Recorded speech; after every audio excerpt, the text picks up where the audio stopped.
And we are live for the SPFBO panel number 10, I believe. Just a quick announcement before we begin. We were supposed to have an interview earlier today with Wick Welker, but a thunderstorm rolled through and knocked out power, and he actually cannot generate his own electricity. So he could not make it. He is rescheduled for tomorrow night at 8:30 Eastern Standard Time. So mark your calendars. I will put up a link after this show is over. But more importantly now, we have to talk about our wonderful SPFBO guests. Yay, SPFBO. So if we'll just go around the horn, AJ, do you want to start first and tell us a little bit about you and what your book is and what you're going to do after you win? All right. Well, after I win this amazing competition, I'm just going to be set for life, and I'll be able to relax and write and not have to earn any money other ways. It'll be fantastic. So I've been writing since, about 30, 35 years. I started off getting acceptances for the the New Zealand School Journal with Peter Friend, who is a big sci-fi author, but he was big with short stories. And I always wanted to write longer stories. And it was back in the days where you could get from short stories to longer stories, but then that disappeared. So I ended up having a book at a publisher for about 5 years, and then they turned around and didn't want to publish it at the last moment. That was Quest, which was entered in this competition a few years ago now, about 5 or 6 years ago. And the reviewer really liked it, but decided it was for kids and not for adults. And so it didn't quite make it through. And this story is about true love and the couple's child being taken by Faye and them having to come and rescue her. So that's the whole story. And I'm sure nothing else happens. Do you have a copy of the book, Andy? I do not have a physical copy of my own book.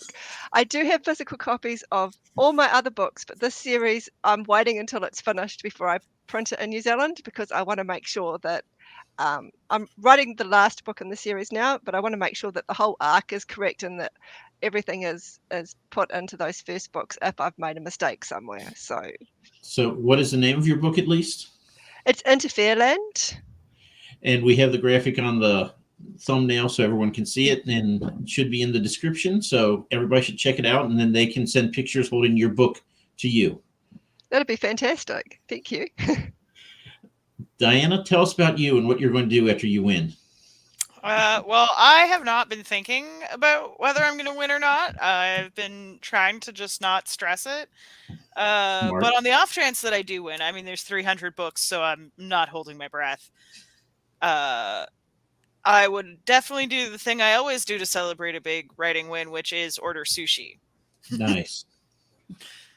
Yeah, that's what I do after every finished draft, every published book.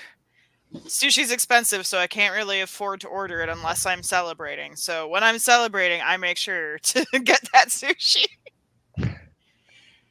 Okay, and what is the name of your book? The book that I have in the SPFBO is Moonshadow's Guardian. Will the CJ let me show it? And it is a dark fantasy / fantasy horror novel. I've kind of gotten reviewers who have said this feels more like fantasy horror, and others who have said this feels more like dark fantasy, so I kind of just slot both of those in there most of the time. And it is about a demon named Rihanna who is on a quest to be freed from a curse, and in the process she discovers that she must destroy an ancient queendom that she once loved. And the whole book is about the question of what is freedom actually worth, both to her and sort of a question of what is freedom worth in general. Okay, Marilyn, what is your entry this year? My entry this year is They Left Magic in Their Wake. I've been writing for decades. This book took me 2 years to write. I wanted to see if I could stretch myself a bit. This is science fiction, fantasy, and literary. I did a lot of research for it. Basically, the world has been destroyed through climate change, and people are living in isolated tribes. And so this book follows 5 tribes, different people in those tribes. 2 in the mainland United States, Southwest United States, where a woman has just given birth to triplets. 2 died. And getting pregnant is so rare that she has to run from her own tribe, or they will consider her a witch. So that's how the book opens. Then there's a boy in northeastern United States, and there's a tribe in Japan, and 2 tribes in different research stations in Antarctica. And basically, they all find what looks like magic, but it's technology left by beings that you don't know about till later in the book. And it looks like the one child that survived the pregnancy may have magical ability. So that's the basic idea behind the book. And Isaac, how about you? Those were really good pitches. I kind of wish I went first at this point. So I'm the author of the Dragon Legion, and my story is a fantasy story, more military fantasy than historical fantasy. It's about Dre Sunborn, who's the last Prince of Landor, and his adventures in the Second Legion, which is a legion of criminals. And so they go on a merry adventure to the north, and they come back changed and different and in a different shape than they went up. Doing different crimes? Remains to be seen. And what is the name of your book? Sorry? The Dragon Legion. And do you have a copy handy? Yep. Okay, and the question I was told to ask is, how many dragons appear in your book? I'll give the same answer, which is, I think I said the same number as King Edward had. Every time. It's a fair question. Yeah. So what groups are everyone's? Who are your judges? Isaac, who's your judge this year? Oh, I went on Philip Chase's group, and the subgroup that I was under, I was given to another YouTuber who I'm blanking on the name. I'll have to take a look. Is it Matt Pittman? I think it was. Oh, lucky guess. It's the only one I could think of off the top of my head. Yeah. I was going to say, when you hesitate, it's like, I know you stalked your judge. Don't try to tell us you don't know. Well, funny enough, I went, that seems really familiar. I should subscribe to their channel. And then I went and found their channel. I'm already subscribed to their channel. And I watch their reels regularly. Perfect. Marilyn, how about you? What group are you in this year? I'm in the Queen's Book Asylum. Okay. I'm excited about that. I've been following them for a while. Oh, okay, cool. Diana? I am the blog that I'm grouped into is Fantasy Faction, and I have actually not looked at all into who my actual judge is because, like I said, I'm just keeping my head down, working on the next book, and trying not to think about it too much. That is smart. That is the smart way to go about it. I have no idea. Absolutely none. I'm trying to look it up right now. I know I'm in a group with Cursed Cocktails and a couple of other really good books. And I went, okay, well, that's fun. I will actually add to that. The way that I found out that I was in SPFBO, because I was literally busy working on said next book, is that my boyfriend messaged me and was like, congratulations on getting in. And I was like, congratulations on what?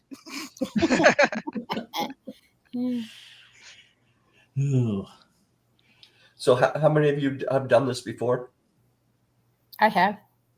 Yep. And I've done it once before too with Quest. And what prompted you to want to do this again? Because all I've ever heard is that it's just, nerve-rattling for months. I don't know. I don't have much nerves now. I just thought it would be fun, and I could just celebrate the books that won. And I looked at the winner of the last competition, and I thought, well, that's a nice looking book. I want to read that, so I'll get to know a few more authors. And there's been a couple of pictures that I'm going, that's nice. I'll read that. Just tonight, so it's good.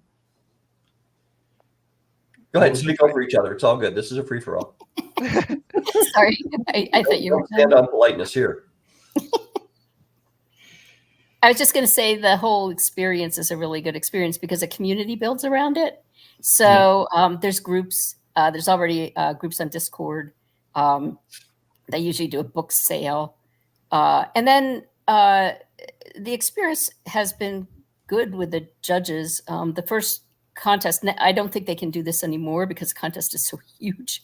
But the first contest, you could write to the judges and ask them what they thought. And I got some really good feedback. In the first contest that I entered, one judge was going to put my book on to go forward. But in that case, their blog both had to agree, and I wasn't on both of their top 10 lists.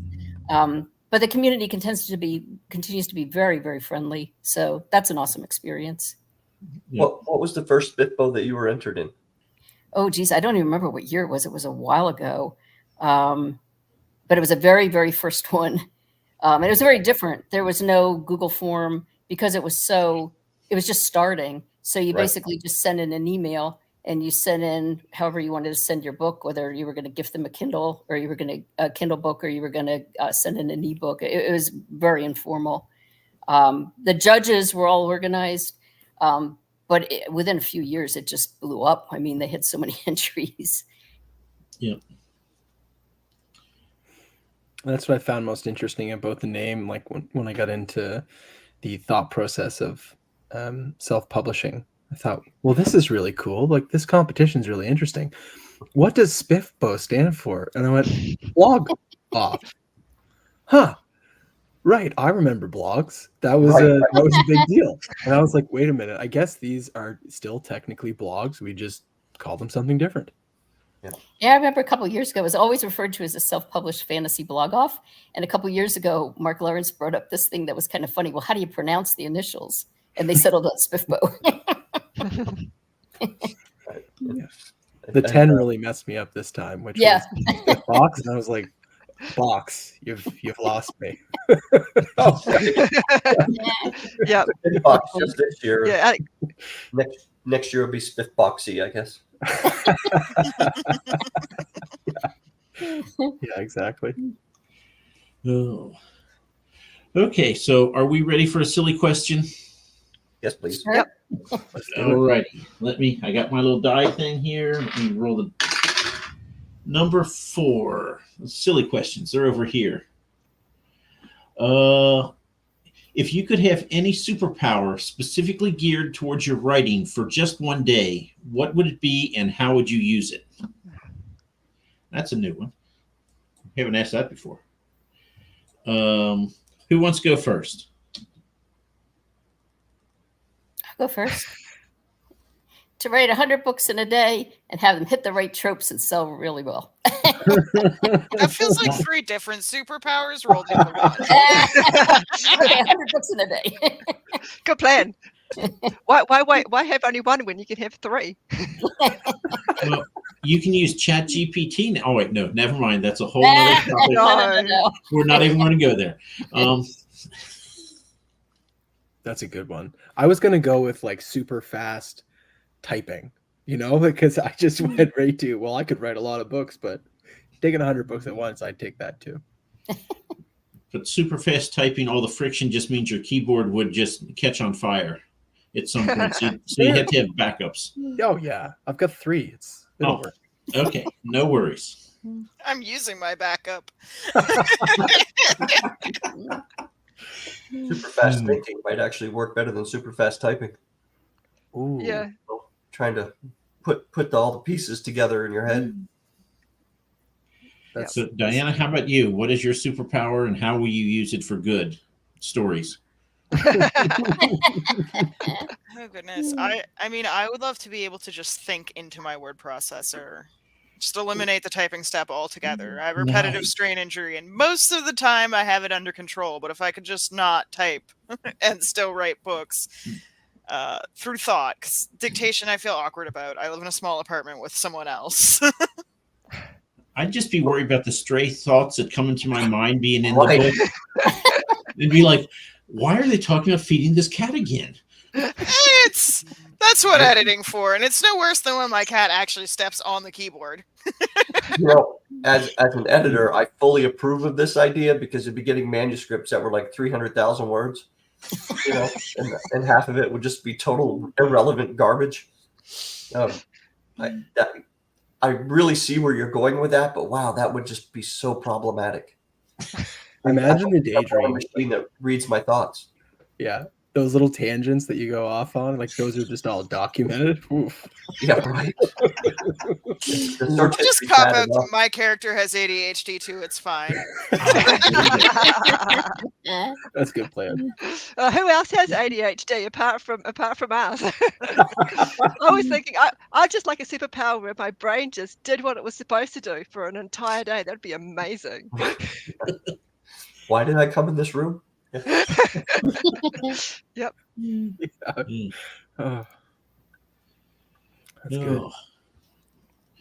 So have you all joined the Discord server for SPFBO? Yes. I think I looked at it. Oh. And have they started reaching out on Facebook or on the Discord for interviews? Because last year there were, oh my God, I probably did half a dozen interviews with either written or live. So that should be coming. So I would recommend that you check it out because it's free publicity. Yep. I can't help but wonder if there's like multiple servers and I'm missing out somewhere because I have not had any one reach out. But I also am in like 8 Discords and I actively run 2 of them, so I'm really bad at paying attention to other Discord servers. When the hell do you write? I've gone on to Discord every now and then, kind of the same way that you I don't know, go whitewater rafting or something, occasionally. And it takes so long to kind of sift through everything and figure out where it all is. Maybe that's just me, right? I don't know. But to run 2 of them and belong to that many of them, that just sounds like a huge time suck. I mean, the 2 that I run are pretty small, and the ones that I belong to, I mostly pay attention to them at very specific times. Like, I'm in one that's for a TTRPG game developer, and they run, like, monthly community play days, so I basically check on that one, like, twice a month so I can sign up for the games. You make games as well? I want to. I've done a little bit of writing for a couple of games, and I would really love to do more. But I can't confidently say that I make games. I have contributed to games, and I want to do more. You know that you're in the presence here of someone who has actually made D&D modules in one Mr. Molman. I did not. Actually, I've never played D&D, so I had my buddy at work. I was like, hey, it's my world. You go do the D&D stuff, and here we go. Bo is looking for things. Marilyn, you were in SPFBO 4. Okay. Which book was that? Because I think I've entered, let me think about this, 3 times before, actually. I think the first time I entered my YA paranormal mystery novel, the first book in the series. Then I believe I entered my children's novel, first book in the series. And then a paranormal romance novel. So I wonder what 4 was. How many books have you written, Marilyn? Oh, a lot. I think I did count that recently. I think about, well, some are short. So 25 publications altogether, I believe, and 9 full-length novels, maybe. Wow. But I've been writing for a long time. So Nick says, let's just call it 30. Right? Throw it out there. How about you, AJ? How many books have you written? I don't like to count them either. I've got about 3 in Savannah Chronicles, 3 in this series so far. There'll be 4. Then there's the Snow and Red series with Eileen Mueller, which is 3 more books. And there's about another 3 or 4 children's books, plus a few children's readers and a lot of short stories. Give or take 20 then. Yeah, give or take a few. But like none of them are in the same genre, so how many it's books I stupid. read. Well, none of them are in the same genre, so it doesn't make any difference. Like there's the kids' books and then the short stories and the fantasy novels. They're just not in the same, so they don't really count together. They don't synergy. There's no synergy. So, for your current book, where did you get the inspiration to write this story? And AJ, let's start with you. My inspiration was I decided that all fairy tales and mythology were real, and so I've got a world where Broccolanda is the key to that. That's the mythical place of Merlin and Arthur, and so that's the key world to go into all these other worlds where basically all the myths, so all the Red Riding Hoods are real, and they've all been around at different times. So all the fantasy that you're all reading is all in my world. It's just that you can't see it. You're diving right down into the story and discovering how the Fae work, why all these different types of Fae exist, as you explore the world and so the girls the girl who's kidnapped in the first story grows up and she has to find her parents, and that's partly her exploring the world. And then stuff happens, and it's all really spoilery, so I can't go into it. But yeah, it's just a crazy. There's too much happening, and that's just my brain. So, pardon me if I get this wrong. In your world, there are going to be characters from other worlds there, like the fairy tales that we grew up with. Those characters will be there. Yep. Well, that's kind of cool. That leaves you a lot of openings for characters that are, Winnie the Pooh can be in there now. Yeah, Winnie the Pooh could be in there, but obviously he's probably in a different world, because you've got a massive. This is just the key world. So the key world's Broccolanda. Then there's Fairland. You've got the dream world where you've got gremlins, sorting out dreamscapes. It's very. Hi, Catherine. Yeah, so it's so you wouldn't see Winnie the Pooh in that world because it's just too different. I reckon all those sorts of characters are probably somewhere else. I mean, they could be on a steampunk world for all I know. There's a steampunk world that I haven't explored yet, and I think my plan is that once I finish the series, I'll then explore some of the worlds around it, because there's a lot. So, Diana, where was your inspiration? Where did that come from? So Moonshadow is actually a kingdom that my parents created for a homebrew TTRPG, which was like an extremely bastardized and simplified version of D&D. And I always knew I wanted to write something in the kingdom of Moonshadow, and I honestly don't remember exactly how Moonshadow's Guardian grew out of that, but I know that it started with wanting to do something in that setting. Okay. Maryland, where did this story come from?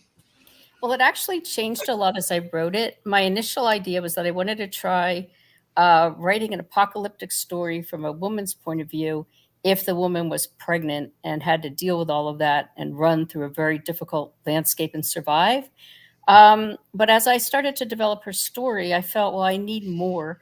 So that's where I eventually got into characters in different parts of the world. One of the most fun ones was the one in Tokyo, because I had a bunch of teenagers who were living in farmland outside of Tokyo. The landscape, everything's changed. Different areas are flooded. And I don't know how you say this part of Tokyo, but the Akihabara part where there's D&D and all kinds of anime, they find that, and you guys are all talking about D&D.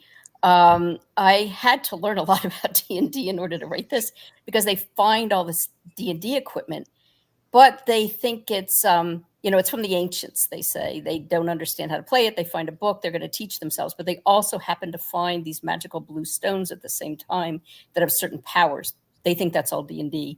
I had a lot of fun with that. Somebody invited me into a Discord channel where they play D&D so I could see how that's done. And then I had an editor, Sarah Chorn, and I had my two sons look at the D&D sections. And because I was new at it, I got way too far into D&D. And both my older son and the editor said, you got to chop some of this. This has got to go. So I narrowed it down. I used a suggestion to just show the parts that showed the characters' personalities. And then I love travel. So when I got into the Antarctica sections, that was fun to write. So the idea basically started with that one woman traveling through an apocalyptic landscape, then developing what other characters would go through. And Isaac, we don't want to forget you. Where did your dragonless dragon tail come from? I have to know, was it Sam or ZS Diamani or Josh? You know, it actually, they weren't even talking to me. I was reading and somebody said, yeah, ask them about this. And they're talking amongst themselves. And I just saw it and I was like, yeah, I'm a jerk. I'll do that. It's been quite entertaining. So someone on the last chat I was having with Nick said, you should make some bladeless knives. Just send handles to people as a gift. Come on. I know. Funny enough, like I had a beta reader suggest that maybe I should change the title. Well, it's too late. I had the cover made, so here we are. So where did this idea come from? Where did the idea come from? So I had the inspiration to write a story about a young boy who was torn out of his bed in the middle of the night by his father and some Praetorians because his kingdom was being taken in a coup by a rogue general. And so I wrote that whole story, and I think that was my first NaNoWriMo. And the story was terribly written, and that was that. But one of the characters, his grandfather, Dre, who is the main character of this story, was really interesting. So I decided I would write his story. How did he become who he was, and why was he in the army if he was from the royal bloodline? And so I wrote a whole story about that to figure that out, and it turned out to be interesting. So I published it. You do a lot of research into like Roman type of weaponry and tactics and all that kind of stuff. Yeah, there was a fair amount of let's say mistakes in my first drafts about, what kind of metallurgy there was, what kind of weapons there were, trying to remain true to a specific time period, and even down to like the military tactics and structures of armies. And it was there was more to it than I thought there would be initially. Oh wow, My Roman gladius. that's a beautiful gladius. So I was at Where'd you get that? I was at a Comic-Con and the guy had all these. He said, I'll trade you a blade of your choice for your 4 hardbacks. And I was like, that is a steal. So, Wow. Fantastic. so That is absolutely a steal. Also, I feel like since we're poking fun at Isaac so much for not having dragons, I should add that Moonshadow's Guardian does in fact have a dragon in it. So if Okay. you finish the Dragon Legion and you feel like you really want something with actual dragons in it, Shortchanged on dragons. there's only one, but he is a very important character. So, But do you have dragons on the cover and in the title? So it should be enough. I did actually have a dragon on the first cover, but I had the cover redone a couple years ago, and this one doesn't have the dragon. I think Isaac's hit on a great marketing tool here, and having all that dragon imagery and words on the cover is that people who like dragons will buy it, but they won't say anything about it because when they actually read the title, it's all on them for making that assumption. So, Isaac, I will tell you, when I started my series, I was like, you know what? I'm not putting dragons. Dragons are overdone. You should be able to tell a good story without it. And then notice book 4 right here. I have a dragon on the cover. And I reworked my whole series because I got tired of people saying, do you have dragons? So I was like, okay, I will shoehorn one in here somehow, and it's going on the cover. So, Never underestimate the power of a dragon, man. You never Dragons know are in the book best. 4. You that's right. Just no dragon yet. Wait till they fight the Welsh and you have the Welsh flag with the dragon on it. Yeah. Exactly. There's more than one. Would they be the Picts at that time? Yeah. Sorry. Germanic tribes, What?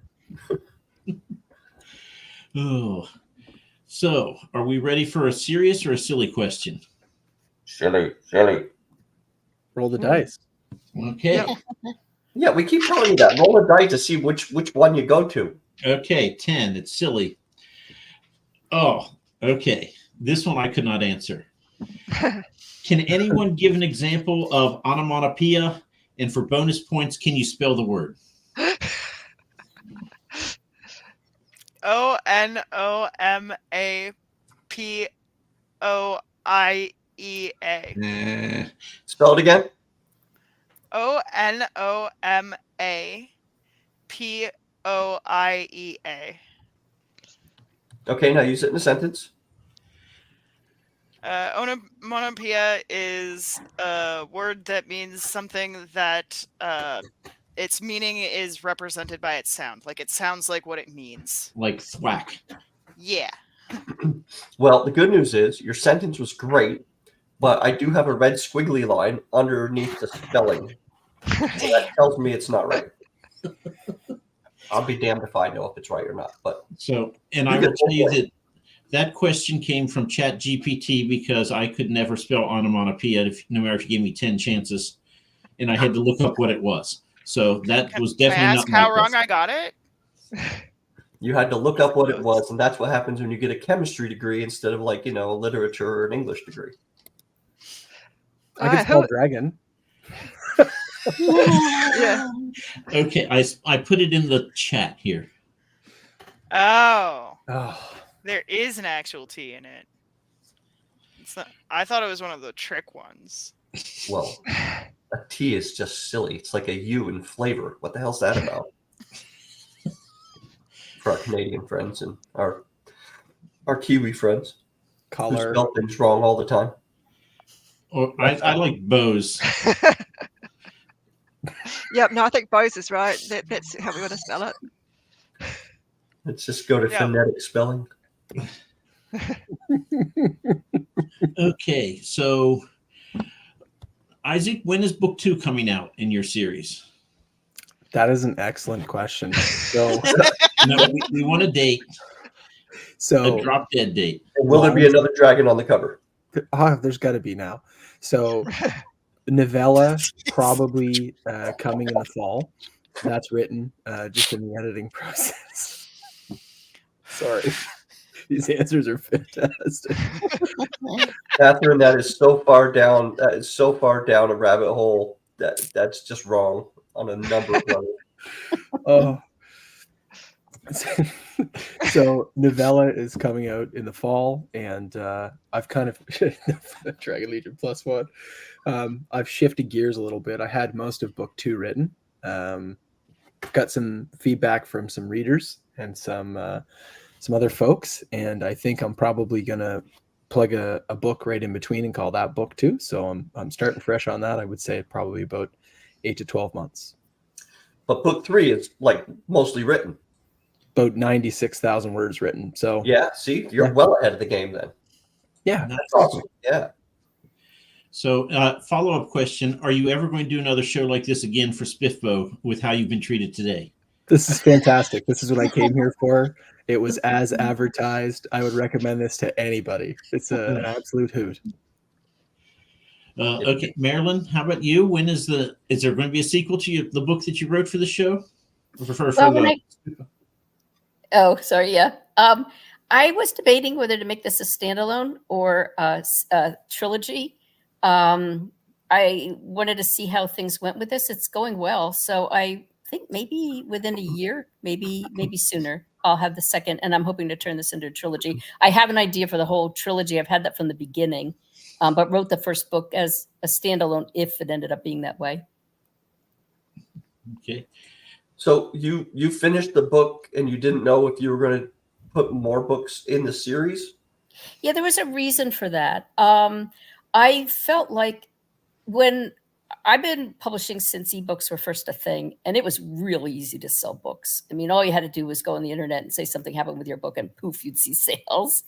And it's been very, very difficult. And I haven't given myself enough time to learn the new way of advertising. Like a lot of people are doing Facebook ads. So I'm just learning them now. And my sales have started to spike, which is just amazing to me. I'd also stopped all advertising while I wrote this book because I really wanted to concentrate on it. So I'm feeling like that's rolling now and I can get back to writing. And I do want to turn this into a trilogy. So, I mean, I guess my question there really was, if you didn't know you were going to make a follow-on book to it, did you end it in such a way that, you know, a sequel is easily worked in there? Yes, because the way that I wrote it was basically all these people in different tribes discovering magic in the world. And the tagline is, at the end of the world, there will be magic. So the whole idea was that if the world was in an apocalypse and things were really, really awful, if people found magic and a way to resurrect the world, that would possibly be a good thing, although it depends where that magic comes from. So at the end of the book, you had this child who may have magical powers and a mother who's very, very worried about that because the world does not like magic. That's also considered kind of witchcraft. So it could end there. It was a whole story about these tribes, but I know where I would like this to go with the kid as the kid gets older, because he has these powers. And also the groups where these powers came from may not be as innocent as they seem. So that was how it was. It could be a standalone, but I had a whole lot more idea for the kid once he grew up. Oh, okay, nice. And we want a whole Pringles can now series. Yeah, there you go. Series of 14. I like that Pringles can. Diana, how about you? How many books are going to be in your series? Well, book 2 actually came out last month. Yep. This is actually the cover behind me. Oh, wow. And this is the Moonshadow Rising duology, so it is actually now a completed series. I do have a whole other 6-book series planned in Moonshadow, but I'm taking a little bit of a break from that world to play with a true horror that is a tragic gay vampire story, and I'm very excited. And I'm already looking forward to getting back to Moonshadow, but it's a nice little break. A tragic gay vampire story. Oh, yes. There are so many ways you could go with that. and just to play on a what's the word? God dang it. Onomatopoeia? Huh? Carry on, I'll think of it. It's actually a tragic gay vampire cult story, which is even better. Nice. I was just thinking, you know, I had it. I freaking had it. Nope, never mind. It's gone. The dragons. It's okay. I would like my power to be not forgetting shit. I could use a little bit of that too, honestly. So Stereotype. That's what I was going for. Sorry. What was the word? I don't know. You said gay vampire, tragic gay vampire, and all I can see is this flamboyantly gay vampire coming out of his thing, and the big tragedy being he's dressed in black. No, I'm pretty sure that's just an episode of Interview with the Vampire. That was just way too much lead up for that bad joke. I'm just going to turn off my mic now.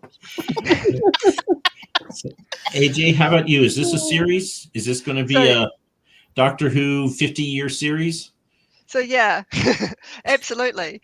The original series planned was 4 books. Unfortunately, there is going to be a book between 3 and 4 called The Dragon Transport and Pacification Society. And yes, surprisingly, there will be dragons. And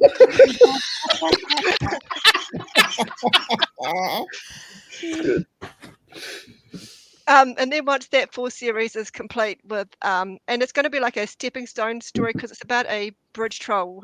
The dragons come and destroy her family's troll bridge, and she has to like find a family of friends and discover what's going on with the demons, and then that knowledge is going to go into the next story. So people who've read it will get an extra hit that you wouldn't get if you just read the series as 4 books.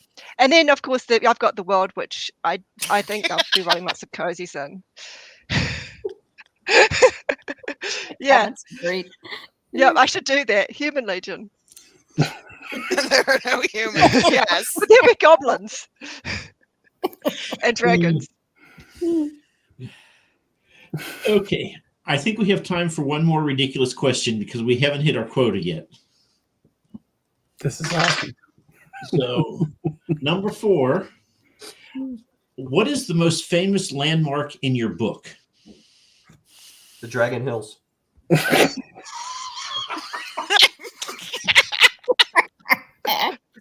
Are there hills? There's mountains, lots of hills in between. Yeah. I'll pitch in then. So Sure, no go ahead. dragon. There's no dragon hills, but in the far north, there are groups of tribes, and the tribal lands are all part of what they call the North. And in the far north, where their council of chieftains meet, there's a place called the Spires, and the Spires are two large mountainous shapes that have a slice carved right down the middle, and they call them the Spires because they think that that's where their gods touched down on Earth millennia before the story. Nice. Yeah. Marilyn, what's the most famous landmark in your book?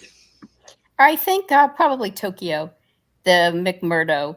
I'm talking about two things at once. The McMurdo research base in Antarctica, but also Tokyo, and probably Tokyo is the most well known. They go into Akihabara. The Tokyo lights have been out for ever, and they start to come back on. Oh, cool.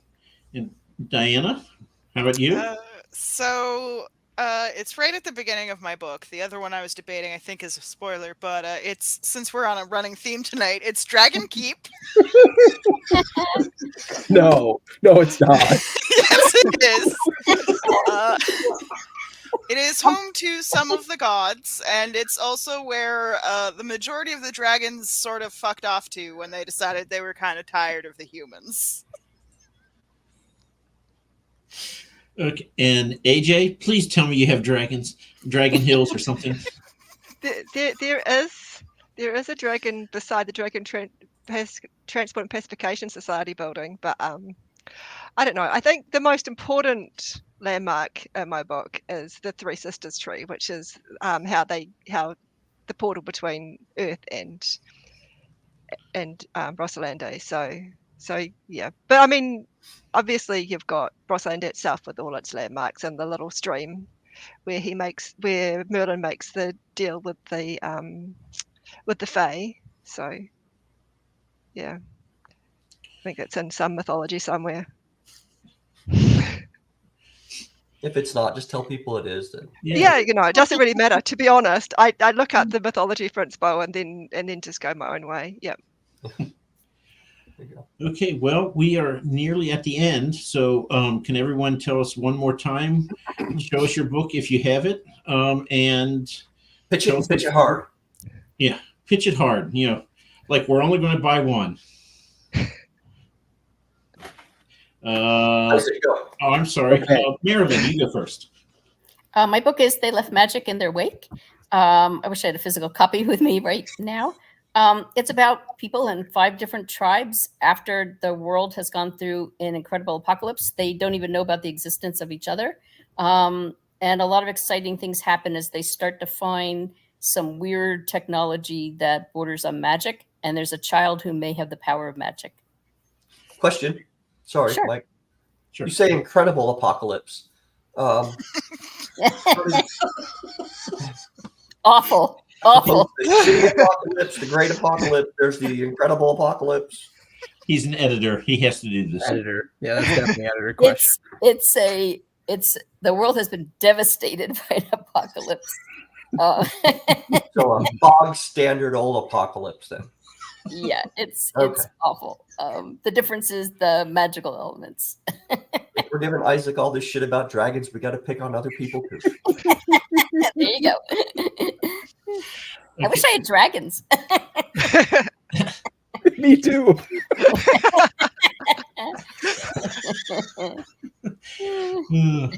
So, Diana, how about you? Speaking of dragons, someone actually sent me this from New Zealand. This is actually the dragon from my book. Nice. Oh wow. You had dragons made? So I said on Twitter that one of my big dreams would be to have someone make a plushie of my dragon. I did not have this as like merch, but someone like made me just this one and sent him to me all the way from New Zealand, and he's curved so I can wear him on my shoulder while I'm writing. Isaac has an exact one of his dragon too.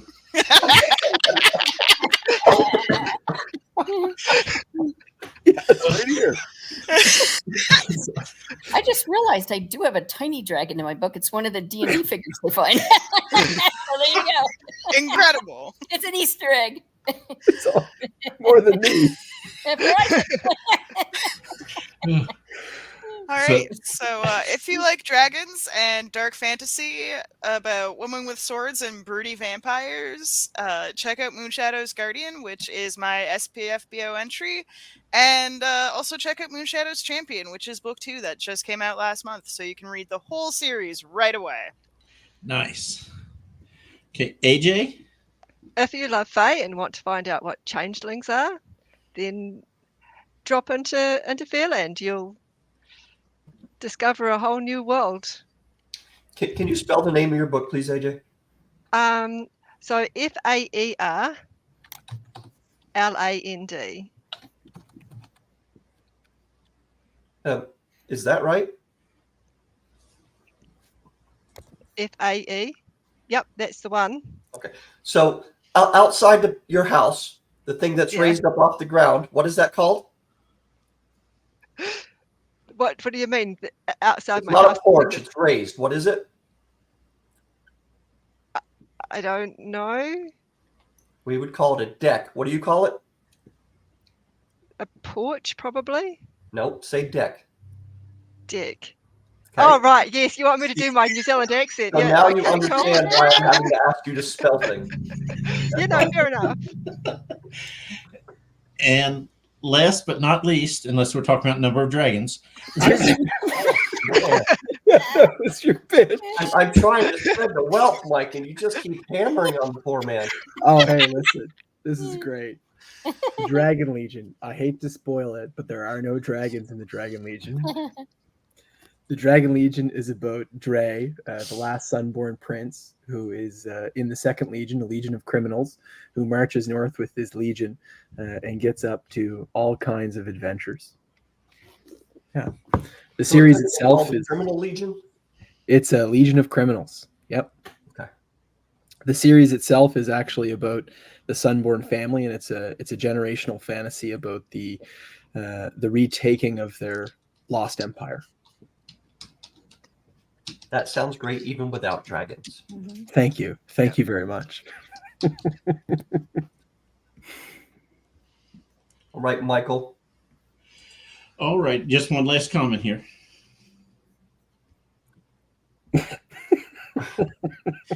Take that, NJ. Although NJ put a dwarf on his cover and then didn't have one in his book, so you know. Right.